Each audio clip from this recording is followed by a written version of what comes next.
your Valentine holiday. And since we will be talking about matters of the heart, let us get to the heart of the matter. First of all, the physicalness.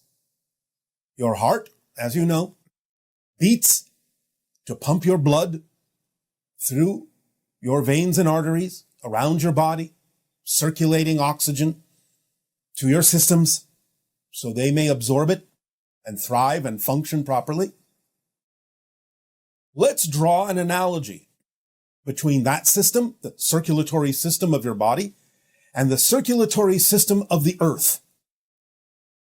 You know that deep within your planet, you have a circulatory system of molten metal.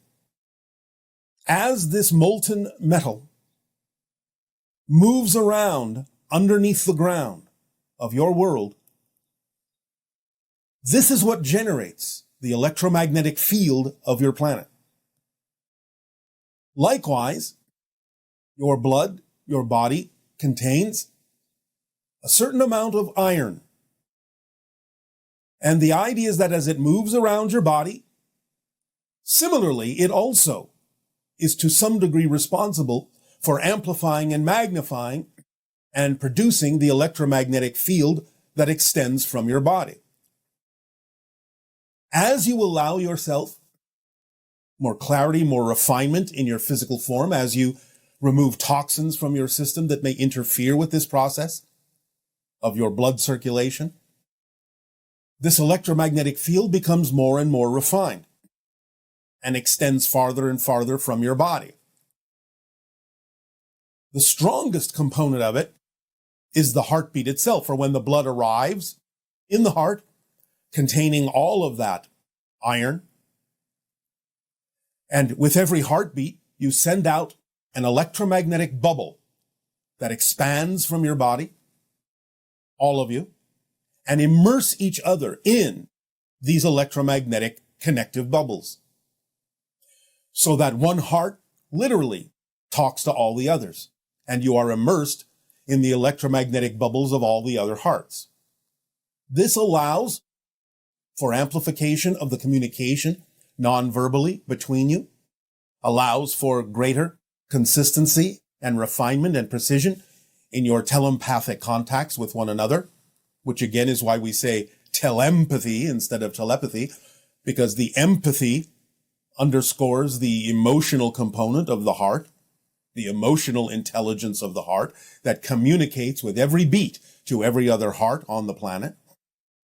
You are living, expanding bubbles of electromagnetic energy that expand and issue from the heart with every single beat, in constant connection and communication with one another. Now, as you refine your physical form, as you ascend, as you accelerate your vibration, uplift your frequency, these heartbeats become even more powerful. The electromagnetic or auric field around your body becomes highly sensitive to higher frequency energies from other dimensions, including the spirit realm. And so again, as your frequency rises, not only do you have better connections among yourselves physically on the planet, you have much stronger ability to connect and receive information from the spirit realm as well. So it is with the opening of the heart, the acceleration of your vibration, the upliftment of your frequency, that you will not only connect with all physical beings on your planet, not just humans, but all physical beings, but also connect with the spirit realm more consciously and have more awareness of their communications to you that come through electromagnetic energy. The electromagnetic field of your planet that you are immersed in, again, allows you to align with it by accelerating your frequency, creating the entire planet in that sense to be a beacon, to be a receiver of spirit realm energy, higher dimensional energies, extraterrestrial energies that operate on higher frequencies. So when you are all aligned in that sense in the future, you will find that you will open up gateways lines of communication to dimensions you had no idea existed. You will be able to receive information from many different levels of reality. And this will become the norm as we experience it on our world. We commune with spirits and extra-dimensional beings every day, all the time. It is part of our natural reality to know that this information exists, can be received and tapped into at any given moment when you're operating on that frequency from the highest levels of the heart. So you will eventually get used to the idea of walking through a dreamlike world, just as we do, where the heart really is what gives you the opportunity to know how much there is you are not seeing now, not experiencing now. You're only experiencing a relatively thin slice of reality, even of your own reality. But when you open your heart, all those gateways, all those doorways, all those windows will begin to open as well, and you will see how much richer your reality truly is. Now, with regard to energetic communication with your own higher mind, the heart is absolutely crucial in this process, because the higher mind, again, speaks in the language of energy, sends energy of certain frequencies to you, which your physical mind translates into the sensation of passion. But the reason it does this is because the heart is specifically tuned to the vibration of the higher mind in its natural state. Therefore, the reason that your physical body translates the messages, the communications from your higher mind as the sensation of passion, excitement, curiosity, attraction, and unconditional love is because the heart is what's actually directly receiving the core communication from the higher mind and filling your body with that vibration. Now, of course, it can be filtered through the belief systems of the physical mind that can allow it not necessarily to be experienced in its pure form, its pure unconditional loving form. And that is why it is so important to get a hold of your belief systems, to consciously be aware of them. Let go of the fear-based ones that prevent you from experiencing the pure core vibration transmission from your higher mind that is bounced back to the physical mind by the heart with every beat as a guiding mechanism to say, align with this, align with this, align with this. This is your truth. This is your truth. This is your truth. So the idea is that you're constantly being given an opportunity to let go and zero back to your natural state with literally every beat of your heart reflecting to you like a drum the vibration, the core vibration of your higher mind in its natural state. And it gives you the opportunity to guide yourself in letting those negative beliefs go so that your physical mind can also align and be transparent to those vibrations that are bouncing from the heart into the physical mind that are representative of the core communication of the higher mind. And that way you can move forward in physical reality, in love, in passion. This is why it translates as passion, because it is filtering through or bouncing back from the heart to your physical mind that only understands that vibration really when it aligns with it as the sensation of passion, excitement, curiosity, attraction, and love. So take the cue not only from the higher mind, but from what the heartbeat, every heartbeat is reflecting to you. That passion, that curiosity, that excitement, that freedom, that love is truly your core frequency, your natural state. And move forward, choose to move forward in that way. And you will be at one, at peace, in total freedom and joy, in love, by listening to your heart, which has its own mind in a sense, connecting to the higher mind, and between the two, with the physical mind in the center, between those two, you can be guided to remember your true self and live a life of pure love, joy, creativity, and harmony by being the true individuals that you each are, that you were created to be. That is your path in life. In this month that you honor the idea of love and the heart, in February and your Valentine's Day, and reach out also to all the different peoples and all the differences on your world in a loving way, to incorporate and embrace everyone in their own truth and free them from their own limitations by being the living examples of someone living their truth, living from their heart and head in unison, in harmony and higher mind. Do so not only in this month, but in every month and in every year. And you will change your frequencies and navigate yourselves to the versions of Earth that already coexist that are far more representative of the heart of love and the experience of ecstasy and joy. So, we thank you for allowing us to share this heartfelt message with you. And in return, we ask, in what way now may we be of service to you? You may begin, if you wish, with your questions and comment. Changing environment. And do a lot of other civilizations that you've encountered also work on the principle of synchronism like the Sasani beings do? Quite a few do, especially those that are really part of our interstellar alliance. It's really the currency of our alliance. And so, who in your reality, or how did your civilization discover that we change realities billions of times per second? Well, this is really quite obvious when you start thinking about what it is your own scientists are looking for. They're looking for an idea called the unified theory of everything, where they understand that everything is an expression of the same one basic fundamental thing.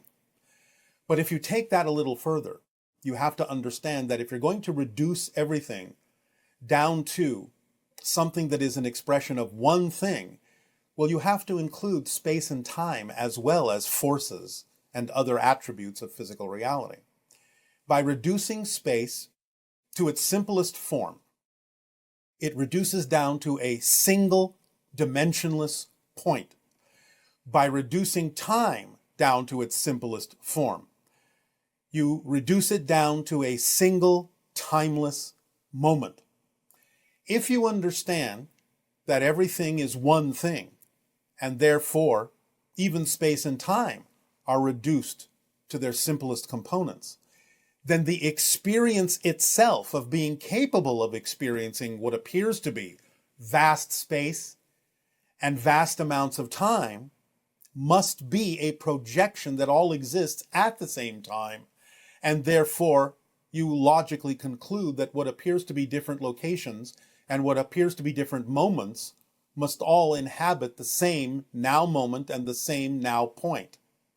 And therefore, by definition, the experience of space and time in your reality demands the existence of parallelism, because all of these so-called separate moments and all of these so-called separate places and locations existing simultaneously, quote unquote, side by side, so to speak, demands the existence of parallelism and parallel realities. Otherwise, you couldn't experience it in the way that you do. So if everything is truly one thing and happening all at once, so to speak, then the only way that can actually exist and give you the experience you have in physical reality is for there to have everything happening in parallel. So once we realized as a civilization that everything was truly one thing, for us, the conclusion was logical that there must be parallel realities. And from there, we were able to formulate the idea of what for each reality might be the tick of the clock and the rate at which you may pass through these different realities to create the illusion of space and time and change. It was a natural extension of the understanding that everything exists at the same time and in the same place. Thank you. Yes. This question is, why do black holes usually lie at the heart of galaxies? Are they really just supermassive black holes, or do they have an element of higher intelligence? And why does that have to be mutually exclusive? It can be a black hole and have higher intelligence. So the idea is that they form the anchor point, the seed, the core, the kernel of the galaxies. They create the template, vibrationally, gravitationally, the grid on which galaxies are born, so to speak, are placed, come into existence. They are the initial blueprint of the idea of the formation of a galaxy. Now, there are some exceptions. We're not going to go into that right now.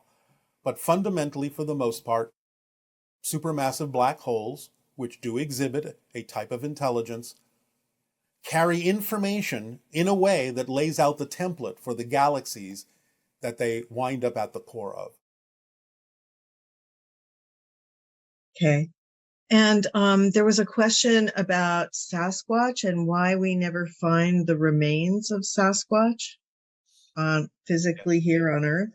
Yes, as we have said, Sasquatch can go into other dimensions, other levels of reality, parallel worlds, and so on and so forth. The Sasquatch in general, though there are some differences in how they do this, have a particular level of reality, a particular place that they go to where many rituals are performed, including the idea of the rituals of honoring their dead. Their bodies are simply not left behind. They are taken to that slightly altered physical reality, slightly altered dimension of experience that's still quite physical, but doesn't really contain any other life. And therefore, they deposit their dead bodies there and perform the rituals there that honor them. It's really interesting. Yes. They have a whole culture you know nothing about, whole places they experience you know nothing about. Wow, it's just, and that was our natural evolutionary path to become more like that. It is what you would have become had you not been altered by alien genetics, yes. So, as you know, we've had some pretty momentous things happening here on the planet right now, and it's a great concern to a lot of people, of course. And so the one question is, why did Putin invade Ukraine? All right. I'm going to make a connection in order to give you the information that we are allowed to give you. This connection is to what might euphemistically be referred to as the Interstellar Alliance Council. So I will be speaking on their behalf as well as on the behalf of myself. One moment.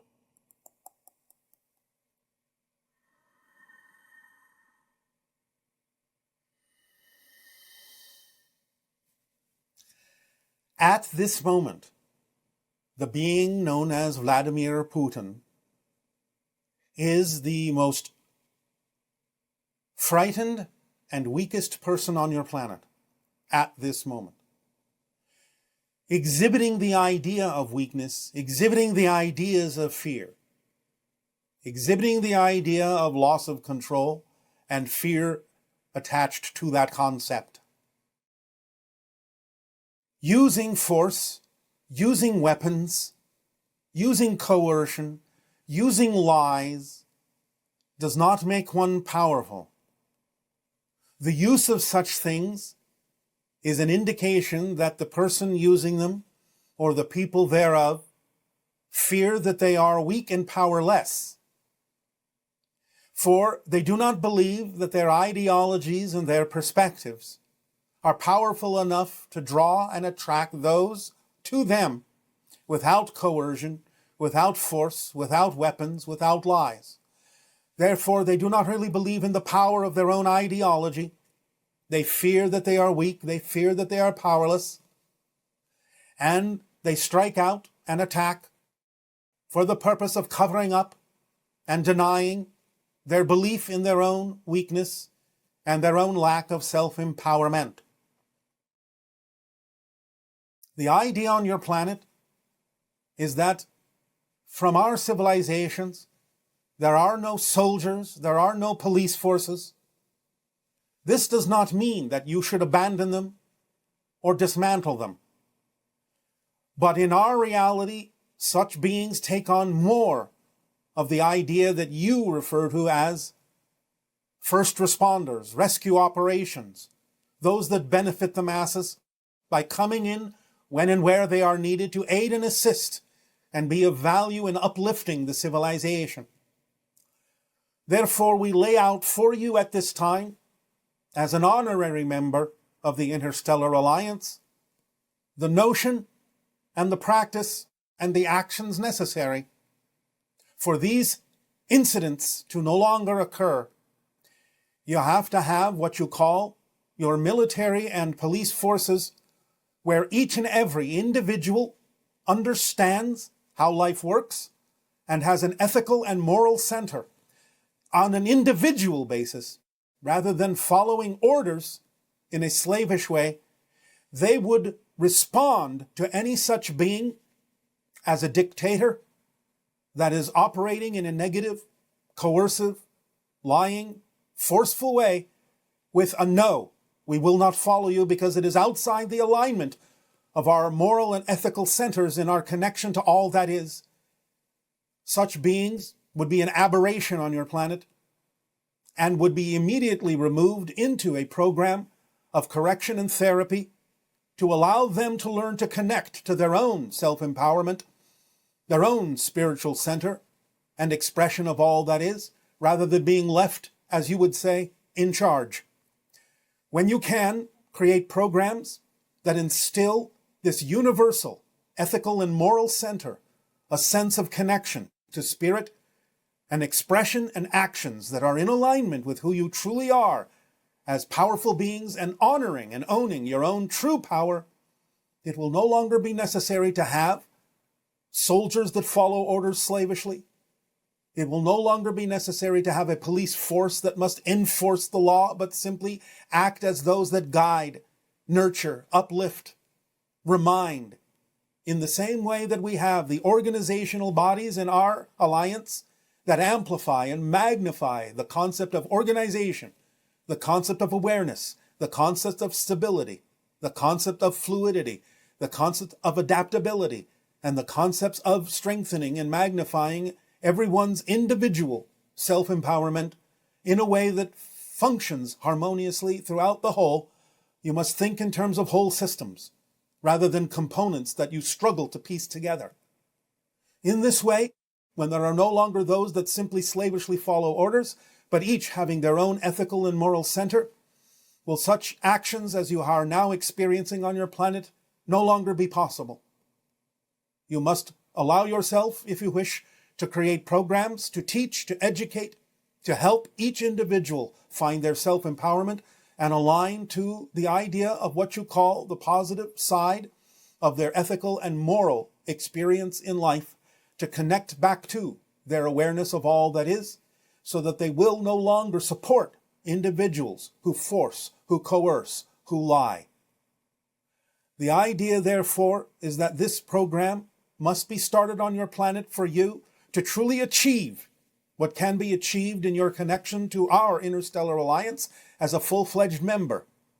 Through the window of open contact, it would be wise if you would accelerate these programs in such a way, create these programs and act on them in such a way that you can allow each to feel their own true self-empowerment and move forward as a collective whole, a collection of absolute individuals who are each empowered to be their unique selves with their unique connection to all that is, no longer slavishly following orders for those who fear that they are powerless, who fear others, who fear loss, who fear disconnection, who fear they are weak.